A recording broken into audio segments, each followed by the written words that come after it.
guys. Thank you. I can't get over that. I have to say, that's the first time I'm seeing that tape. So you'll have to forgive me if some of my speech duplicates what was in that. I had no idea. I'm so touched. I can't believe that. I can't believe what I just saw there. You know, it still is really trying to sink in that I'm even standing on this stage.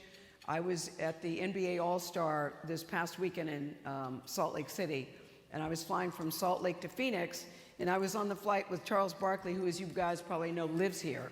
So he was just as surprised to see me as I was to see him. And he said, "Where are you going now?" I said, "Oh, you know, I'm getting the Walter Cronkite." He goes, "You're getting that girl? That's a big deal." That's a big deal, big deal. I go, Charles, I swear to you, it's just starting to sink in. He goes, "What do you mean just starting to sink in?" When I was in Salt Lake, the woman who was doing my hair, I was telling her I'm going to Phoenix, and I was explaining, she goes, "Gayle, that's like the Oscars. You're getting an Oscar in your profession. So you're getting an Oscar." And I went, wow. Wow. And I met some of the nicest people at this school. One of them, Team ASU, is Sharkia, who's been sort of taking me around from place to place. Sharkia, and she said, "Gayle," or maybe she said Miss King. I said, "Don't call me Miss King. It's either Gayle or Your Highness, not Miss King." And she said, "This is going to be the best day ever." And Sharkia, you're right. You are right. You are right. But I have to start off by thanking my favorite daughter, Kirby, and favorite son, Will. I don't even know how you guys could understand how filled my heart is. Kirby hasn't been on a plane in 3 years because she's very COVID-phobic. She had a favorite grandson, Luke, who's 17 months. So she has not been on a plane in 3 years, and she came today. And when I mentioned to them over Christmas, we were on vacation, I said, "You know, I'm getting this award." And they said, "What? I said, "The award." And I said, "But you guys, listen, I know you're both very busy. Kirby, I know you don't like to fly. Will's doing 50 million things, as we all are in this room." And they said, "No, we want to be here." So I'm really thrilled that they are in the house tonight. And I have to say, it really is just unbelievable to me that I'm even getting an award for something that, when I say I love to do it so much, that is no exaggeration. I have to begin by thanking everybody that you just saw up on that screen. I saw some surprises that I wasn't expecting, but most especially my colleagues at CBS. Everybody in this room knows that television news is not a solo sport. And there is such a team behind me that without them, I would never be talking to you today. And may I just say something about the team? It's producers, cameramen, editors, directors, all the stuff you guys know, researchers, hair and makeup team. I say, thank you, Jesus, and Giselle and Ray Don. There are some days I get to the studio in the morning, you saw that natural beauty look.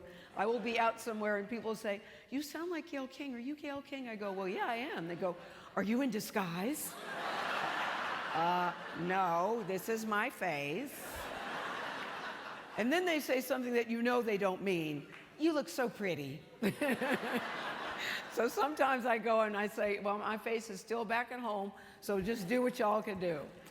We are truly, when I say a tight unit, we really are. And I know I'm biased, is showing right now, but I think we have the best team in morning news, and I say that. Just the other day, the way we work and the way we look out for each other was on full display. So picture this, guys. 45 minutes before we're supposed to go on the air, there's a technical issue at the Times Square studio, and by technical, I mean everything shut down. Broadcasting there was not an option. So within 45 minutes, we had to relocate to the other studio where we have CBS streaming. We had to relocate in 45 minutes. We're literally in the makeup chair, running out with your hair on fire, barefoot practically, you know, but everybody rallied. We got on the air and we got there on time, and it wasn't next door, and we did it. I don't know how we pulled it off, but I know that you can't do it without a team, and I want to thank yous can't even express the gratitude I have for what we did that day. But in particular, I do want to single out Shauna Thomas, who is our executive producer. She has one of the hardest jobs in TV, and it always starts with a fearless leader, and Shauna Thomas ain't no joke. Because yes, we did that. I have to admit, I'm actually sort of pinching myself as I'm standing here in front of all of you today, because 38 other people. I was at the school, I'll talk about that in just a second, but I saw all the people who have been recognized with this prestigious award. Diane Sawyer, who I know, Scott Pelley, who I know, Robin Roberts, of course, I know, Anderson Cooper. Don't worry, I'm not going to name all 38. I'm sure you'd like me to do so, but I'm not. But it's a little intimidating to be on this stage, to be honest with you. I just feel lucky and blessed that I get to do what I get to do. I've never been happier, I mean that. Never more energized or more excited. And I'm so grateful that you all have chosen me to be award winner number 39. 39. I was saying that might be my new favorite number. And one of the highlights for me is that I visited here in Phoenix. You know, Kirby and I were up late last night, and she was talking about my grandson, her son, who, by the way, is eating bananas and avocados now. We think he's a genius child. And she said, he's just such a joy generator. And I said, that's what the people in Phoenix are, joy generators. Starting with your governor, joy generators. I was taking pictures with some of the people out in the lobby, and I just made a couple of notes. I'm going to go off script, Annie, for just a second. Carol Coles Henry said to me, other than Rosa Parks, she's really delighted to meet me, that this was a highlight. I like it. Carol Marie said, I wore this yellow dress, Gayle, because I know you like yellow. So did Reverend Kathy Patterson. Yellow is my favorite color. It is something that I feel good when I'm wearing yellow, but I knew I had on a shade of yellow in that tape, so I didn't want to wear yellow again. Reverend Kathy Patterson said she wore yellow for me today. Thank you, Kathy. But Patrick K. McDermott, that's how he introduced himself. Hello, Gayle, I'm Patrick K. McDermott. I brought the first table when I heard that you were going to be up here. I brought the first table. I grew up watching you in Naugatuck. He's from Naugatuck, Connecticut. Thank you, Patrick. Shelley Jameson is a chief from Company 3. Thank you from the Phoenix Fire Department. And I got the biggest kick out of you, Roger, who's on the board. He said, I heard you wanted to take a picture with me, so I waited in line, and here I am. Thank you, Roger. Roger Heaney, you were right. I wanted to take a picture with you. You were right. So I was visiting, one of the highlights for me of this trip, I have to say, is you get a chance to talk with some of the students at the Walter Cronkite School of Journalism and Mass Communication. Can I just say these people are knockout. Number one, I really haven't been able to drill down on this because I'm telling you, I go from here to here to here, and I hadn't really looked at the school, to be honest with you. I'm so sorry, Dean Batts. So I was expecting a wing, maybe a couple of wings. I wasn't expecting a whole friggin' building. So not only is there building, I walked in and they're doing a newscast with cameras that I swear it looks like what we have at CBS, with a prompter, with a control room, with a set. I was blown away. And then Dean Batts, we had a dinner last night. I didn't have time to put this in the script. Annie going off prompter again. Dean Batts said to me, other schools can have the facilities, the faculty, and the students, but they don't have Phoenix. We had the Super Bowl. We are the fourth largest city in the country, and people want to come here because of our brand. And I said, what is your brand? And Dean Batts said to me, innovation, storytelling, and excellence. And I said, sounds like CBS to me. I like that. We're going to steal that, Dean Batts. I hope the promo department is listening. Innovation, storytelling, and excellence. Thank you. I will steal that, and I will not be crediting you. But I do like that. Yesterday, I had the honor, and it was an honor, to be interviewed by two of the students, Valeria and Alexia. They did such a good job. They were clearly well prepared. They just sort of led the conversation along, and it made me so proud to see these two young women sit in front of their peers, and we just had a great conversation. Then they opened up to Q&A. That's known as question and answer from the audience, and it was just a great afternoon. And as luck would have it, as I was walking through the halls, there was a college student tour. Parents in the audience, we all remember the college student tours, and you're standing there with your kids, and they're trying to decide, do we want to go here? Do we not want to go here? What's it like? I think I recruited some students yesterday. Just saying, you're welcome. Dean Batts, you're welcome. The people here, they are focused, they are committed, they are just inspiring to be with. And a couple of students have said to me, you know, I want to be I want your job, Gayle. I want to be like you. Now, that's always flattering to hear, but I always tell people, I got me covered. You don't want to be like me. I say to them, you're not going to be successful being like me. You're going to achieve your goals by being like you. And I think that's very important for people to make their own mark. I have to tell you that when I was in college, I actually was not an aspiring journalist. I majored in psychology because I've always liked listening to people's problems and giving unsolicited advice. I still do that, as Kirby and Will can attest. But I always think my advice is pretty good. I pictured myself as a child psychologist or even a lawyer because I thought I would be so good standing in front of a jury, arguing my case in front of the jury, and winning. But as a kid, I grew up watching Walter Cronkite on TV, and to be honest, even that wasn't my idea. My father was an electronic engineer, and he worked for the government, and we lived in a place called Ankara, Turkey. So as a kid, from first grade to sixth grade, we didn't have television. It's not that we couldn't afford it, but in Turkey, nobody had television. Our idea of fun was going to this place called the library and checking out as many books as we could. I even had a library card with my name on it, and I just always I was a voracious reader and still read a lot. I'm the oldest of 4 girls, and my younger sisters say to me that I was a bossy kid. Why are you snickering? That's not true. I call that good executive leadership skills. My parents, Peggy and Scott King are their names, and they always told us that we could do, we could be, and we could have anything that we wanted. They raised us to get good grades, never be afraid of hard work. Hard work does not scare me, and to be good human beings. And if you do those things, they would say, you could do, you could be, and you could have things that you want. And I learned early on that's not always the case. I have a very, very vivid memory of coming home from school in Turkey. I was, a 4th grader. As you might imagine, there weren't very many blacks in Turkey at that time. I think there were 2 or 3 of us in the class.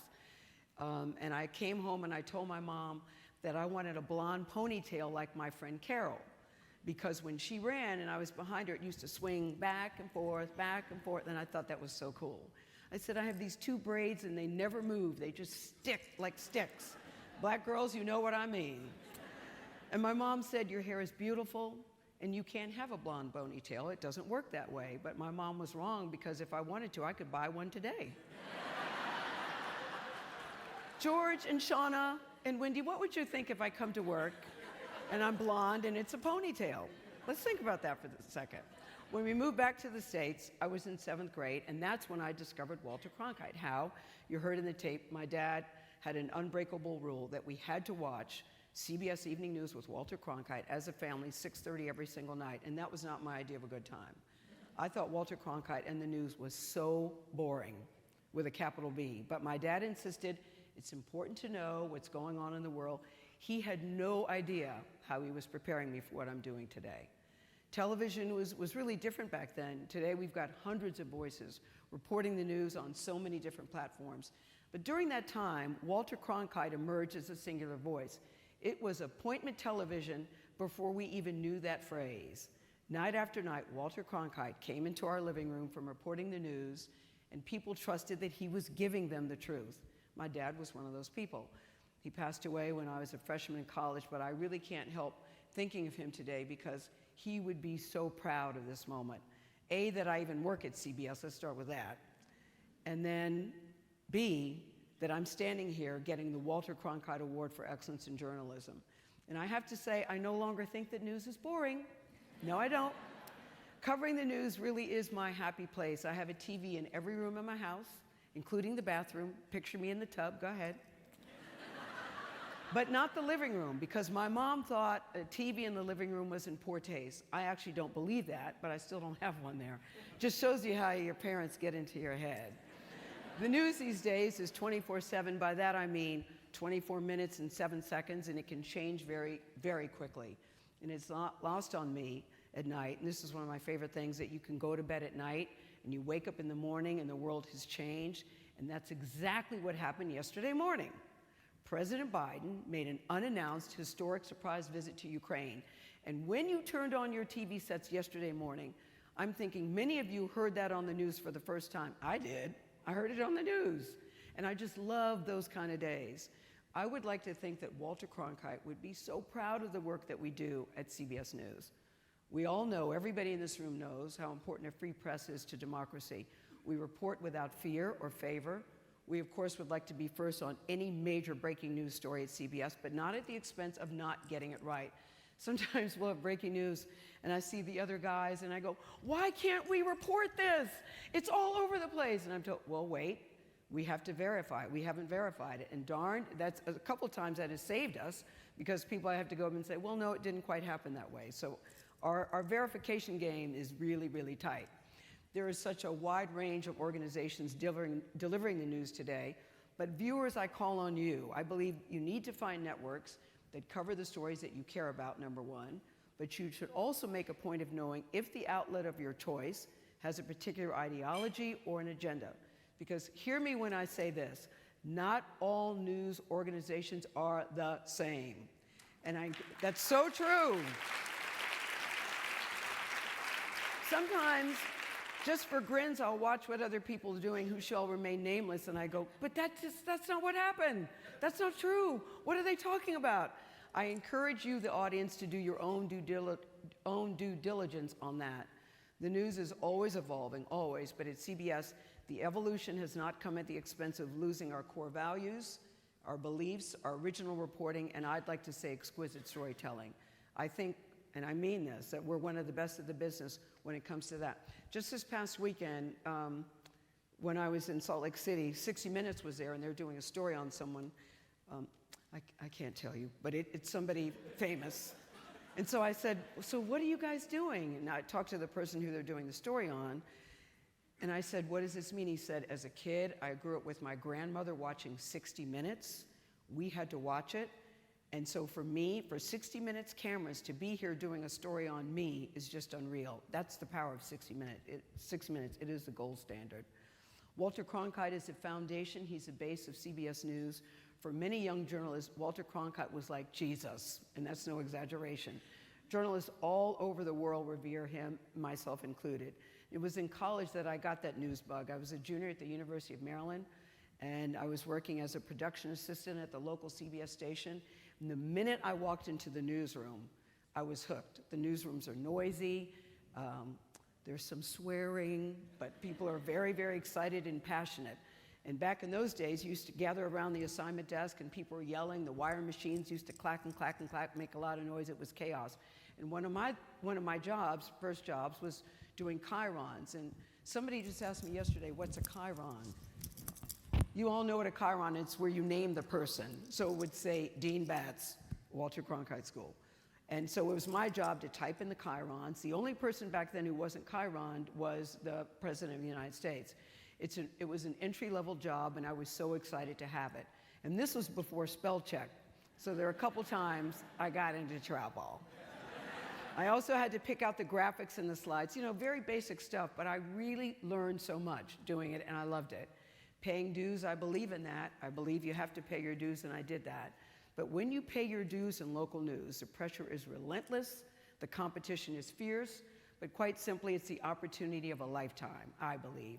Nothing will teach you more or throw you quicker to the curb than local news. To this day, I swear by that, and so does Wendy McMahon. You get it? Shout out to you, Wendy McMahon. After I graduated from college, my first full-time job was as a news writer / production assistant.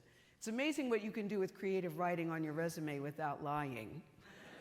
I was at the ABC station in Baltimore, but that was not my first choice. I had applied to a reporter training program back in Washington, D.C., my old station.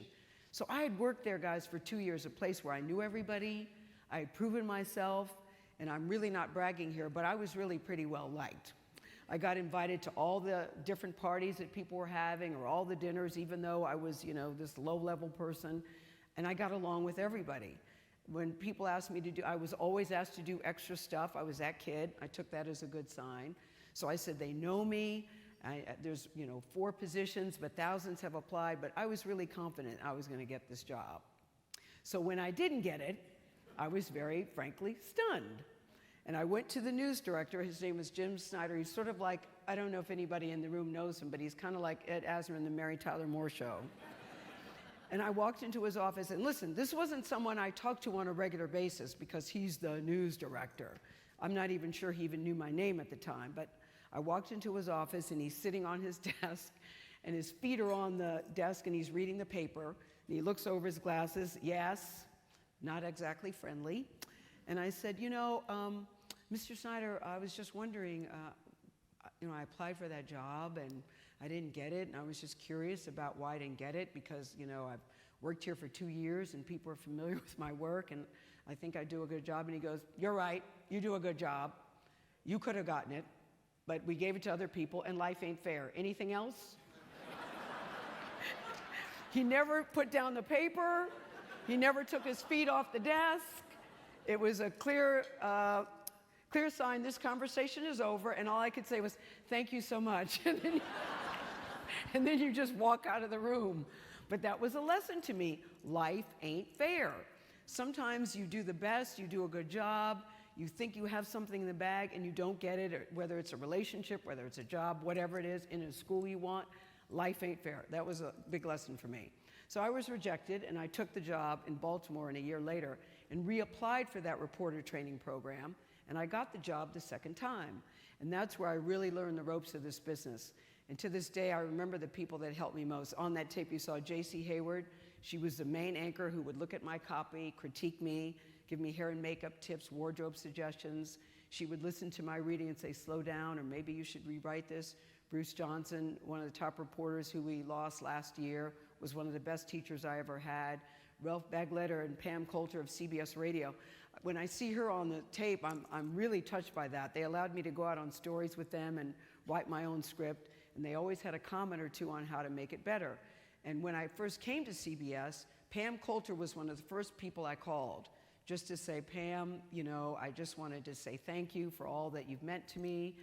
And so when I reached her on the phone, she said, oh my God, Gayle King, it's such a pleasure to meet you. It's such a pleasure to talk to you. And I went, I was your intern years ago. We've met before. That was the second lesson. Make sure people remember your name. Apparently, I was not quite memorable. But Pam Coulter taught me so much, so to see her on the tape really means a lot to me. The goal of that year-long program was to help you put together a resume reel in hopes of getting your first on-air job. And I did that in Kansas City, the NBC station, one of the top 30 markets in the country. I was very nervous, I was very excited, and I was hired as a weekend anchor and reporter, and I love Kansas City. That's where I learned my important lesson. You can make mistakes on the air and still keep your job. That's where I said, thank you so much for joining us. And I was trying to say, well, I'll be back next weekend, but I said, well, I'll be black next weekend. I was mortified because I was new, and I'm all official, yes, thank you so much, well, I'll be black next week. And then I just took a beat, and I said, well, I'll still be black, the rest of these guys will be back. Now that was a Saturday night. Think about that, Saturday night. And I said, I know I'm gonna get fired, I know I'm gonna get fired, I know I'm gonna get fired. So I went to work on Sunday, and I was expecting a call, and then Monday morning comes, and never good when your boss says, you got a minute? And I went in, and he said, I wanted to talk to you about the news. I said, I know, I just totally screwed up. I don't even know where it came from. And he goes, no. I just want to tell you, you handled that really beautifully. And I go, I did? He goes, yes, you handled that really beautifully. And I just wanted to say, good job. I was stunned. I was in Kansas City for 3 years, and then I got a job at Hartford, Connecticut, at CBS station again. CBS and I clearly have a thing. I was there for 18 years in local news. That's why I love local news today, because it was such a community to me. I got married there.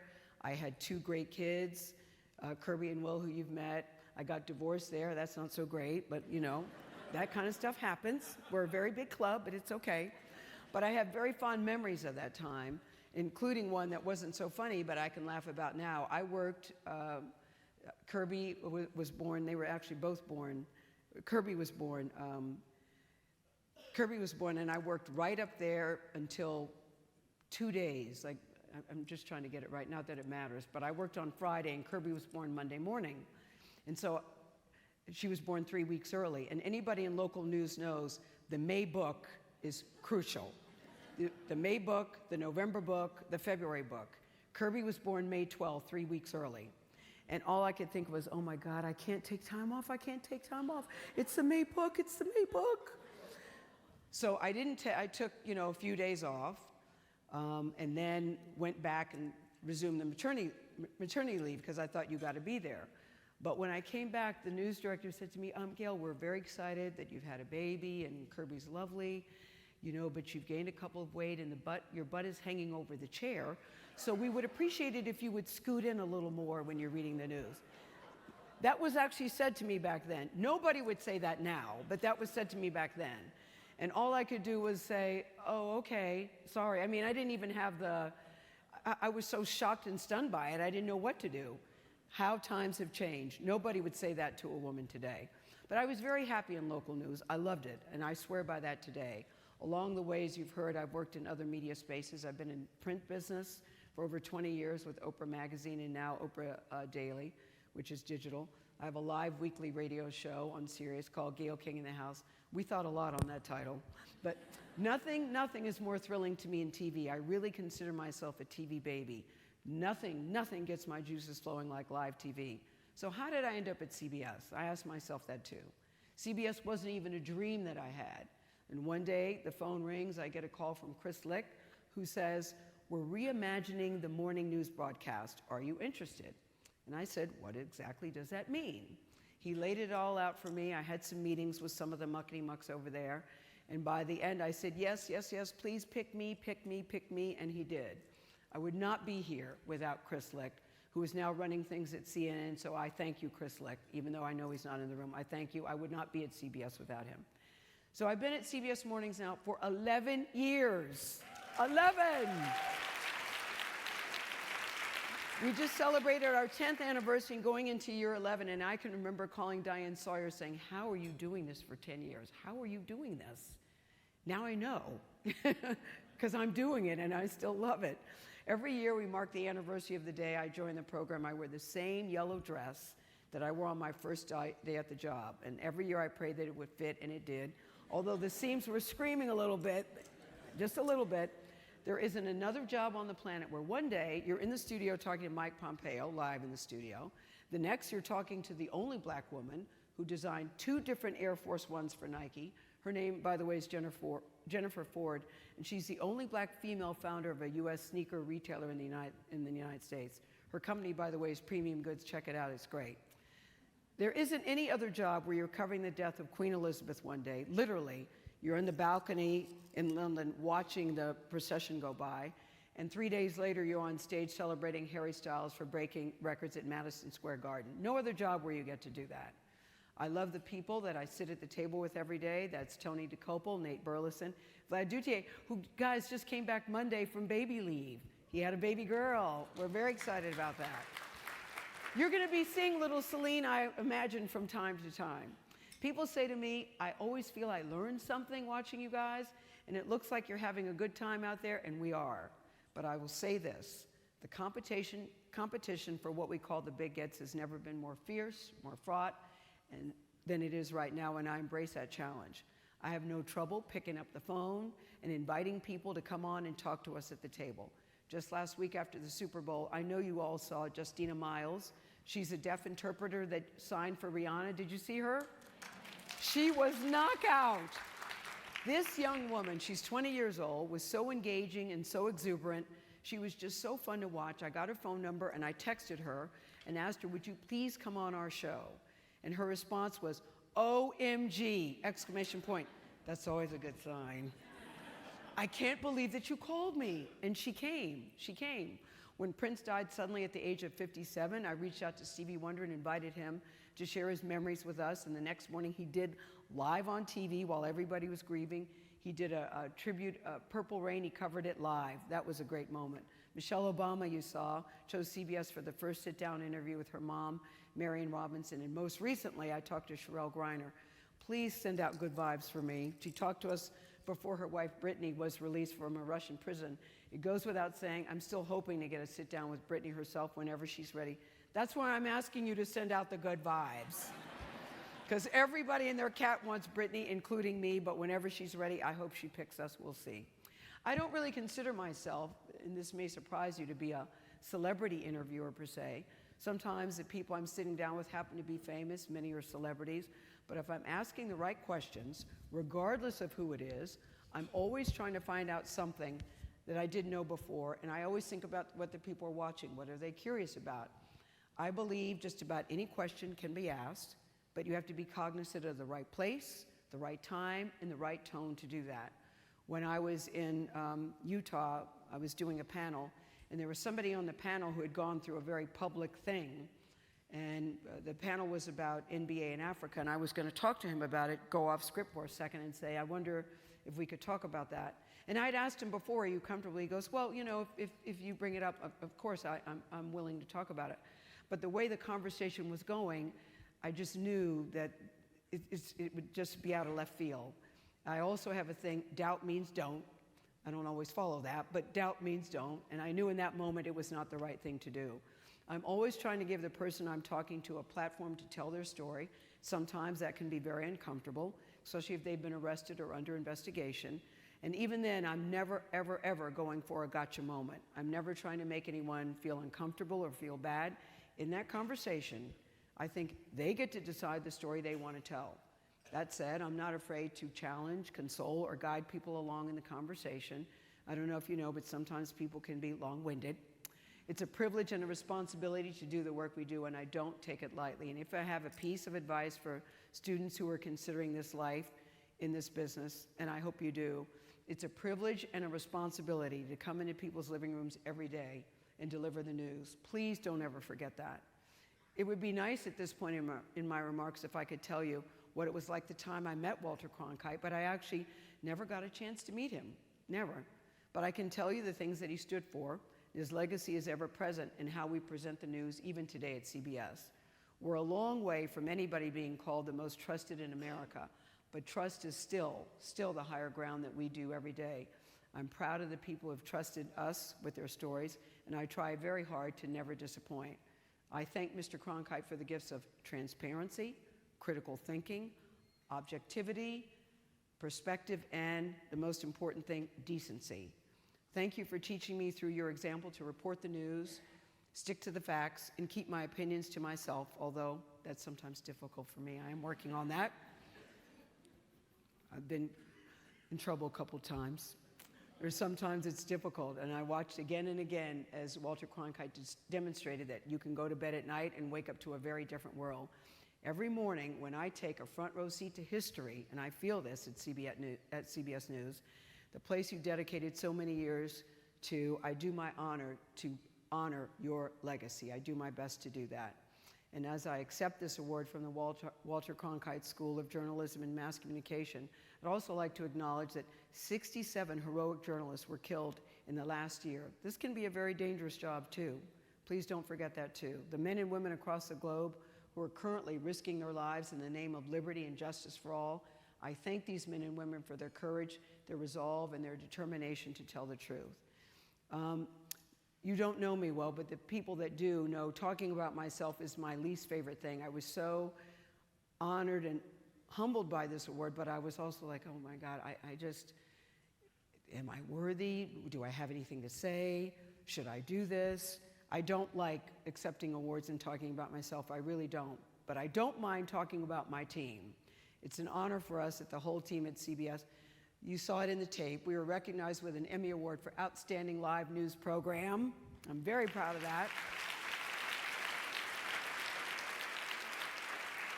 It's a big deal for us, and this is another reason why I single out Shauna, because we've been doing this show for over 10 years. She's only been with us a year, and you know there have been some changes at our place, as you know. And the first year out the box under Shauna's leadership, we won an Emmy. I don't think that's a coinky-dink. I don't.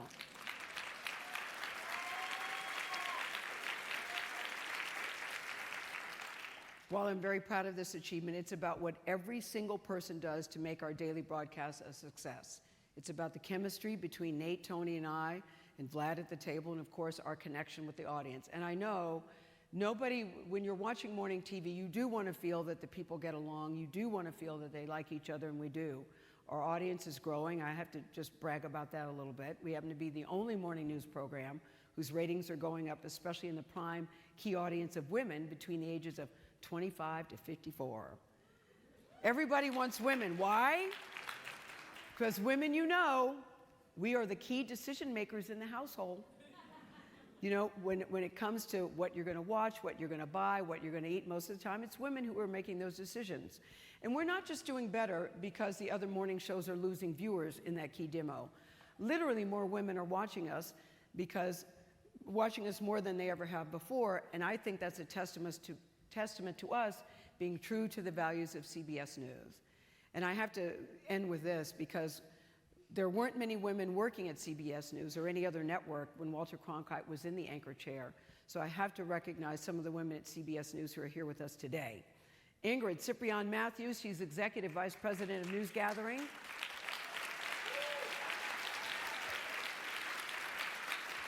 Shauna Thomas, who you saw on the tape and you've met, she's Executive Producer of CBS Mornings. Wendy McMahon is here too. She's president and co-head of CBS News and Stations. She knows too the importance of local news. I swear by local news to this day. They are inspiring leaders, and I'm so grateful, Wendy and Shauna, for your support, and Ingrid, they're all in the room today. And I have at least one special acknowledgement for me personally. She's a CBS legend and a trailblazer. Her name is Susan Zarinsky.